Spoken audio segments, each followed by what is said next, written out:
I've been in your words.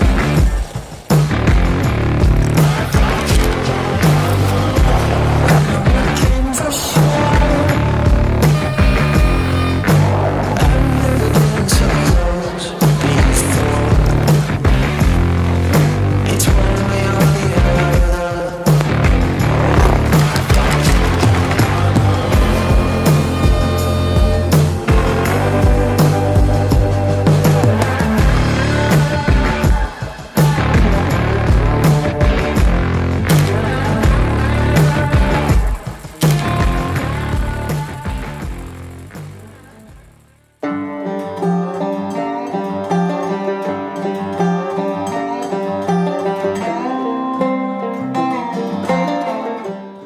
Salut, Mario Noël, distillerie Pujalon à Havre-Saint-Pierre. Aujourd'hui, je vais vous parler du métier de distillateur.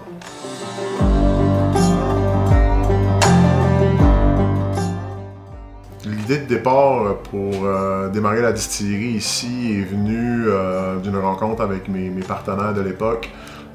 En fait, l'époque 2018. On discutait de l'idée de démarrer une nouvelle entreprise ici au Havre. On ne savait pas trop vers quoi s'aligner, mais on savait que ça allait tourner autour de l'alcool. Au départ, on disait qu'on allait peut-être faire une microbrasserie, mais finalement, on a bifurqué au départ vers la distillation. On est des fans de spiritueux à la base, des fans de whisky. Donc, l'idée de faire un gin pour commencer avec des aromates qu'on retrouve principalement ici en région était tout à fait logique pour démarrer l'entreprise. À cette époque-là, dans le fond, moi je me suis lancé dans le projet à 100%. J'avais la possibilité de le faire, donc je l'ai fait dès le jour 1. Je me suis lancé dans le projet à fond. On a eu notre permis de distillateur le 21 décembre 2018. Puis en mars 2019, on avait un premier produit sur les tablettes de la SAQ.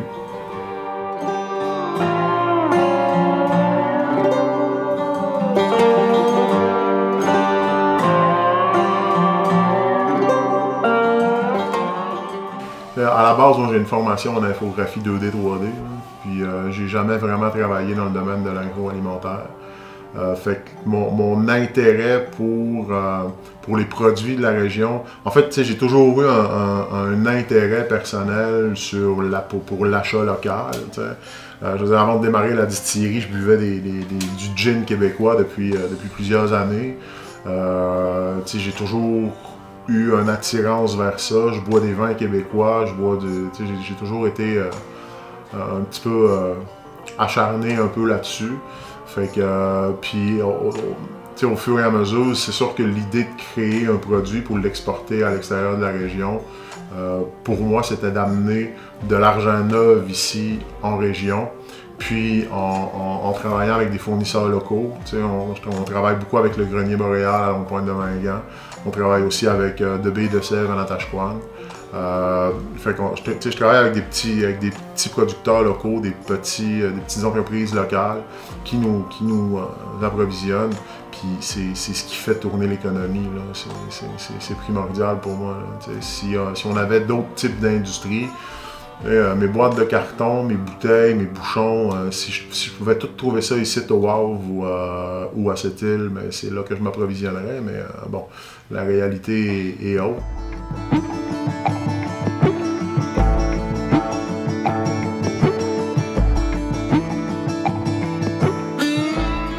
Au départ, on est parti vraiment de l'idée zéro. On n'avait aucune formation à cette époque-là. On ne savait pas du tout dans quoi qu'on s'embarquait non plus.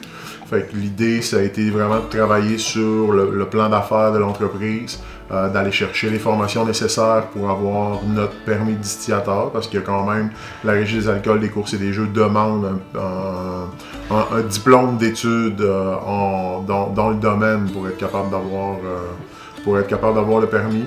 Donc, on a été chercher nos formations de distillateur pour pouvoir démarrer l'entreprise.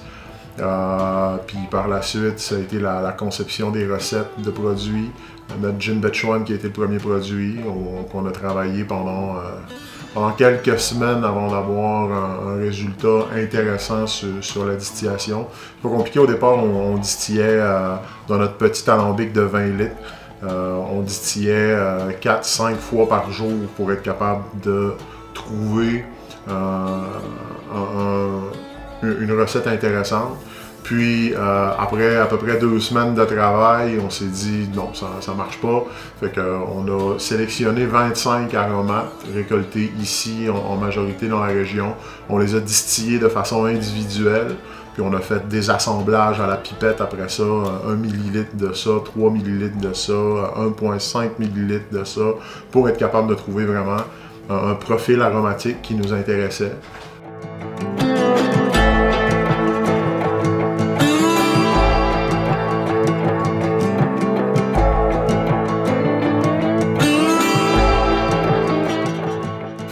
Après 2 semaines à distiller des aromates ensemble, on s'est rendu compte que c'était pas vraiment la bonne façon de faire. Fait qu'on a sélectionné à peu près 25 aromates récoltés en grosse majorité ici dans la région pour les distiller de façon individuelle. Après ça, on a fait des assemblages à la pipette de tous nos distillats pour trouver le profil aromatique qui nous plaisait. On avait quand même fait un travail de recherche avec ce qui se faisait soit dans le monde, soit ici au Québec, dans les gins en 2018. On savait qu'est-ce qu'on voulait, on savait qu'est-ce qu'on voulait pas. Il y avait déjà de très bons produits. On voulait pas être trop proche de ces produits-là, fait qu'on s'est orienté vraiment. On s'est inspiré beaucoup de la mer, mais aussi de la forêt, des tourbières.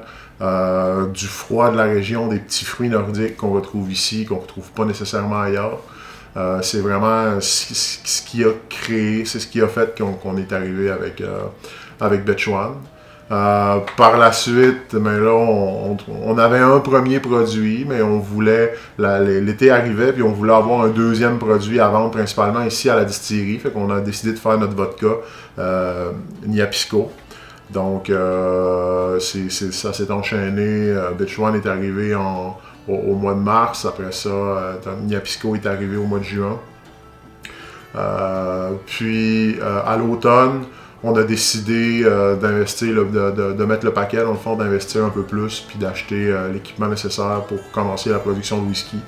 Fait que, encore, je suis retombé dans un plan d'affaires. Pour aller chercher le financement nécessaire pour acheter l'ensemble des équipements pour la production de whisky. Puis depuis le printemps, depuis l'été 2020 qu'on a commencé la production de whisky, on s'approvisionne à 100% dans une malterie située sur la rive sud. C'est de l'orge 100% québécois. L'orge maltais 100% québécois qu'on utilise pour notre whisky. Pour le moment, on travaille une seule recette. Puis on va, au fur et à mesure là, du temps qu'on va avoir et de nos possibilités, on va essayer différentes affaires. Mais ce qui est intéressant à savoir, c'est que le whisky doit au minimum vieillir pendant 3 ans dans un fût de chêne. Donc, on produit notre whisky. Dans le fond, c'est la technique de production du whisky. Là, on est vraiment du grain à la bouteille. Donc, on moud notre orge ici même, sur place. On le cuit dans la cuve d'empâtage. Après ça, on transfère dans le fermenteur. On ajoute des levures. Puis, on laisse la fermentation faire son effet. Ça prend...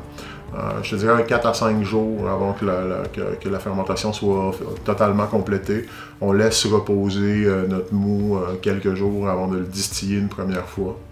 Donc là, au niveau de la distillation, ben, on a dans notre alambic de cuivre, qui est un alambic canadien, là, on va distiller 2 fois notre mou dans notre alambic. Donc, on va aller chercher une première distillation, on va aller chercher à peu près 25 à 27% d'alcool, puis dans une deuxième distillation, on va monter ça en haut de 70%. Puis on va réduire un certain pourcentage pour la mise en fût de cet alcool d'orge. puis on va parquer ça pendant un gros 3 ans. D'après moi, on va plus attendre 5 ans avant de sortir nos premiers whisky. C'est ça mon objectif. Donc, on s'enligne là-dedans.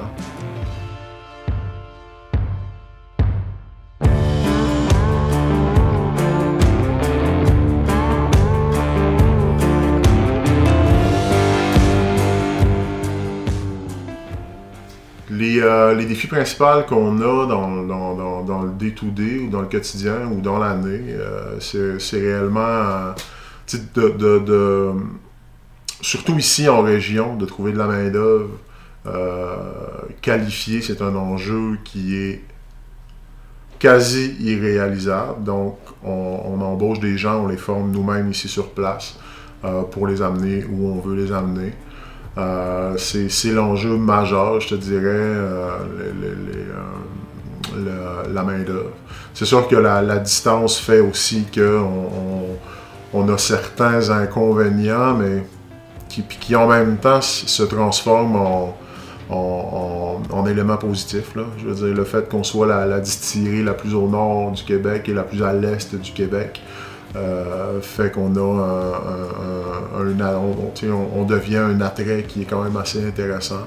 Les produits qu'on peut récolter ici sont de qualité supérieure à ce qu'on va trouver ailleurs, parce que souvent, même si le thé du Labrador ici pousse à des températures à des températures et dans un climat plus froid qui pousse ailleurs au Québec.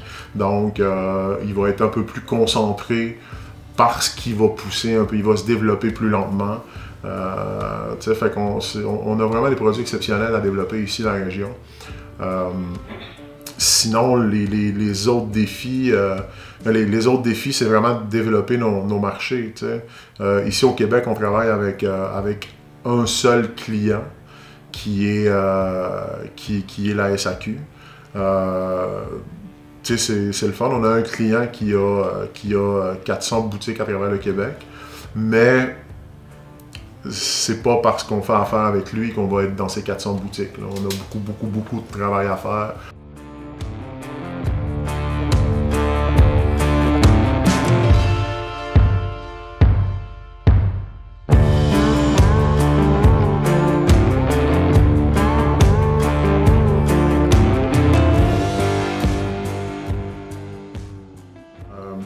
Maintenant, pour ceux qui veulent travailler dans le domaine, je pense qu'il y a des formations qui se donnent.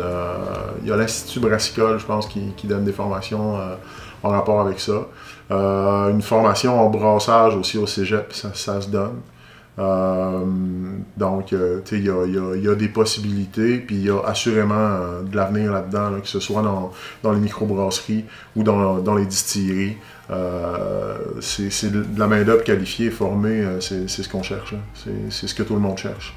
Donc, il y a de l'avenir. L'industrie est jeune, l'industrie commence, mais c'est une industrie ici au Québec qui tend de plus en plus à se tourner vers l'international.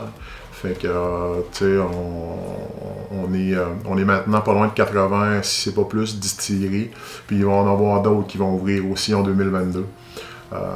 Fait que oui, c'est une industrie qui est en pleine effervescence. Puis de la job là-dedans, il y en a encore pour des années à venir. Dans à peu près toutes les régions du Québec.